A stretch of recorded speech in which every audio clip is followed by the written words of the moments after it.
speaking about manufacturing, what does this portend for Centum now that you're seeing a renewed push by the government towards local assemblers to try and capitalize on the opportunities to sell cheaper cars in the Kenyan market? Is there a strong bearing in terms of your projections?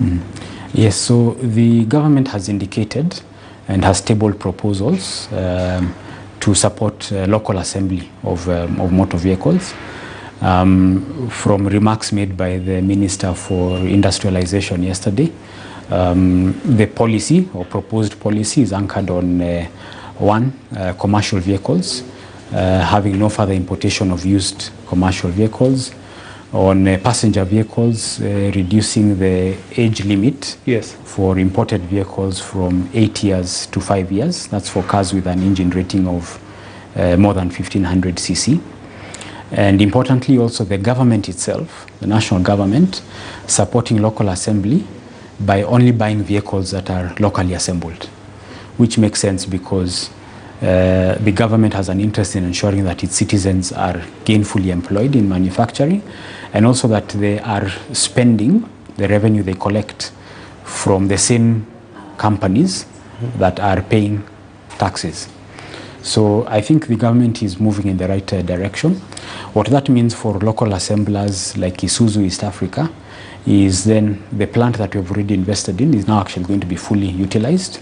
And for us as a shareholder, then we have a better chance to get a return on the investment that we have made.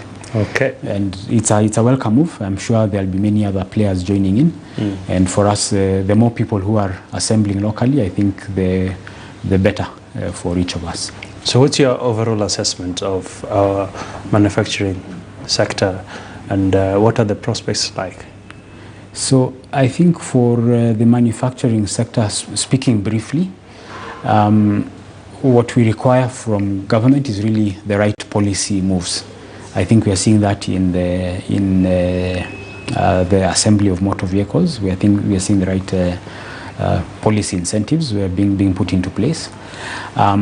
I think one other area that we need to consider is just government bureaucracy. Anyone looking to set up a plant today probably has to go through 50 different licenses and approvals. Is there anything that we can do as a country to fast track the process? Because with every day that there is a delay, it means there is someone who will not get a job. There's a business owner who will not get a chance to supply goods and services. So it's really a question of how government can reduce the times to ensure that anyone who's looking to go into manufacturing sector can do so quickly. But overall, I think we have the right environment in Kenya. We can address the power issue by bringing in cheaper power. And I think generally I think we are confident about the manufacturing sector. All right. Yeah. And as we come to the tail end of this discussion, Murimi, one of the unique aspects about Centum is your ability to diversify, which many companies have not been able to really strike a balance. Where should we put our money? What really informs this kind of strategy for a company of your size? At the same time, speak to us briefly about the Centum Foundation. Okay, sure. So on your first question, so to some extent we have introduced and have run with a specialization in the sense that we have organized our business into three: the private equity, the real estate, and the marketable securities. And each of those portfolios is run by separate teams. So the real estate team focuses purely on real estate. The marketable securities focuses purely on the marketable securities portfolio. Onto the private equity, where we invest across several sectors. For us as investors, we look to back proprietors and business owners and managers who are already successful, and see where our capital can add value to what they are already doing. So we are not necessarily looking at ourselves at Centum to go and become Coca-Cola bottlers, because there are managers who can do Coca-Cola bottling far much better than we could. Because that's their core business. Because that's their core business. For us, we provide the capital to support the expansion plan. Sure. And that's the case across all the sectors that we invest in. So for us, primarily what we look for is the right companies, the right management teams that we can back, companies and people who have already proven themselves successful in the market. All right. Yeah. I just want to get your parting shot, Murimi, as well. When you look at the young people, and of course, you are also a very big inspiration to the business community, having been one of the promising CEOs in the country, as well as managing such a big organization at a fairly not an advanced age. What would you say makes you stand apart compared to other older CEOs in the marketplace? Yes. So I would say the world is rapidly changing. It's rapidly changing. There's technological advancements. The rate of change in any sector, as well as the rate of growth, has been quite fast. And that is true in the world, and that is true in Kenya. And in a sense, many of the skills that we had 10, 15, 20 years ago are not as relevant today as they were then.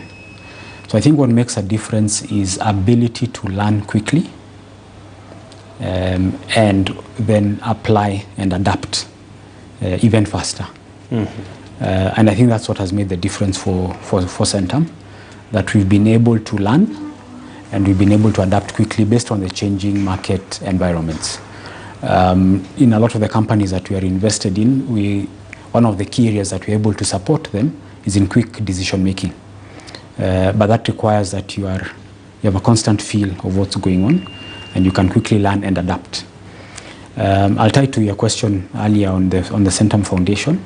So for us, and the encouragement to young people is really to invest in education, but also in continuous learning.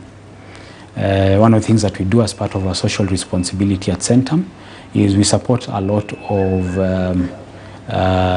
students from unfortunate backgrounds to be able to get a decent education. We've done that across down in Vipingo, for instance. In Kilifi, we support right now about 200 secondary school going students.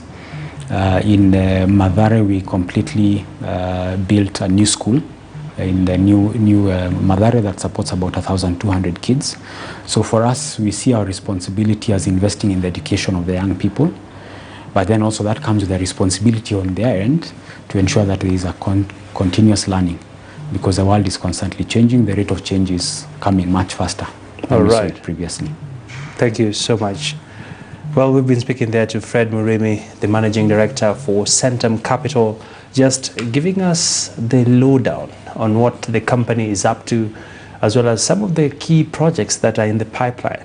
And of course, a lot of investor participation expected in the coming months, even as this particular company looks towards growing its portfolios. Well, that's all the time we had for you here on the Trading Bell.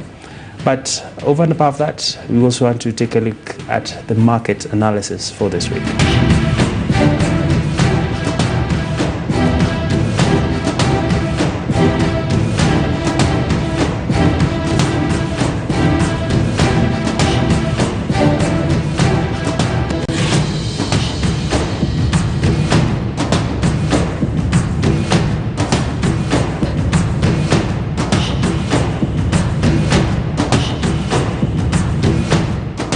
Well, time for us to take a look at Markets 101 for the day.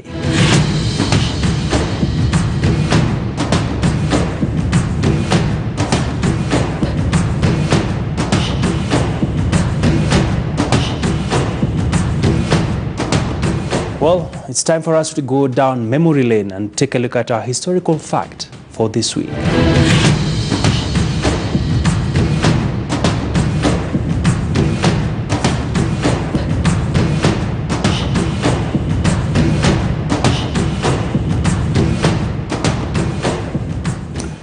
Well, that very engaging discussion brings us to the end of this week's episode of the Trading Bell. Of course, make a date with us every Friday on KTN News as we bring you what industry leaders have to say And what are the numbers looking like? Bye-bye from now. Have a lovely weekend ahead.